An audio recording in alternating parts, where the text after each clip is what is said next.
আসসালামু আলাইকুম এভরিওয়ান, আপনারা কে কেমন আছেন? আশা করি সবাই ভালো আছেন। আলহামদুলিল্লাহ, আমি আজকে একটা নতুন ভিডিও নিয়ে আসলাম।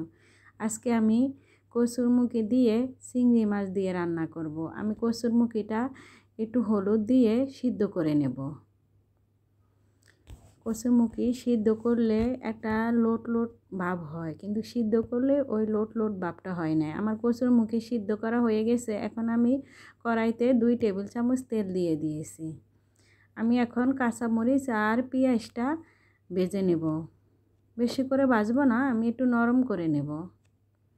আমার ভাজা হয়ে গেছে। এখন আমি 1 টেবিল চামচ আদা রসুন বাটা দিয়ে দিলাম। আদা রসুন বাটা দিয়েও আমি একটু ভালো করে ভেজে নেব। আমার ভাজা হয়ে গেছে। এখন আমি একটু গরম পানি দিয়ে দিলাম। গরম পানি দিয়ে এখন আমি স্বাদ মতো লবণ দিয়ে দিলাম। 1 চামচ হলুদের গুঁড়া, 1 চামচ মরিচের গুঁড়া, 1 চামচ জিরার গুঁড়া, 1 চামচ ধনিয়ার গুঁড়া দিয়ে আমি ভালো করে কষিয়ে নেব। আমার কষানো হয়ে গেছে। এখন আমি ছোট ছোট চিংড়ি মাছ দিয়ে দিলাম। দিয়ে আমি ভালো করে কষিয়ে নেব। মশলা যত কষাবেন তরকারি ততই টেস্ট হবে। আমার মশলাটা কষানো হয়ে গেছে। এখন আমি সিদ্ধ করে রাখা কচুরমুখিটা দিয়ে দিলাম। দিয়ে আমি একটু কষিয়ে নেব।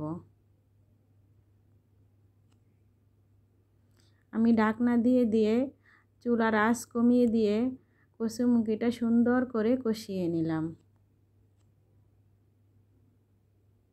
তরকারি রান্না করার সময় যত নাড়াচাড়া করবেন ততই তরকারির স্বাদ দ্বিগুণ হয়। এখন আমি গরম পানি দিয়ে দিলাম। আমি স্বাদ মতো জল দিয়ে আমি রান্নাটা সুন্দর করে নেব সিদ্ধ হওয়া পর্যন্ত।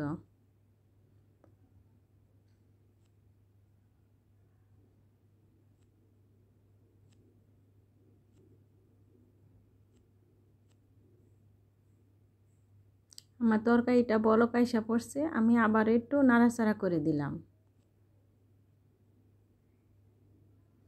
আমি দেখে নিলাম আমার কচুটা সিদ্ধ হয়েছে নাকি। আমি ছাদ থেকে বিলাতি ধনেপাতা আনছি। এই পাতা আমি তরকারিতে দেব।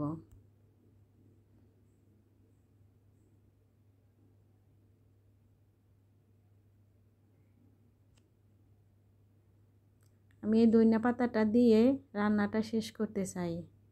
আপনারা সবাই ভালো থাকেন। আমি আবারও ফিরে আসব আরেকটি নতুন ভিডিও নিয়ে।